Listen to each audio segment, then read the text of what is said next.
As a computer store owner, hindi natin trabaho ang trabaho natin ngayon. Ang trabaho natin bilang isang owner ay dapat palitan natin ang sarili natin sa kumpanya natin. Kung ikaw pa yung nagde-deliver sa kumpanya mo ngayon, pues hindi mo yan trabaho. Kung ikaw pa yung nagbibinta ng mga products and services mo sa mga customers mo, pues hindi mo yan trabaho. Kung ikaw pa yung nag-handle sa inventory, pues hindi mo yan trabaho.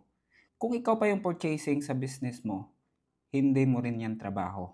So, ang pinaka-ultimate goal talaga natin para maiwan natin yung business natin ay dapat mapalitan natin yung sarili natin sa company natin. Yan lang yung paraan para mabilis na lalaki yung business natin. Dahil kapag ikaw palagi yung nagtatrabaho sa business mo, hindi talaga lalaki yung business mo. At kung mamalasin ka mga boss, malulugi talaga yung business mo. Kaya yung mapapayo ko talaga, trabaho natin na palitan natin yung sarili natin sa business natin. Dapat ang trabahuin natin yung hindi nakikita ng mga empleyado natin. Trabahuin natin kung ano yung future ng business natin. So sana nakuha mo yan mga boss.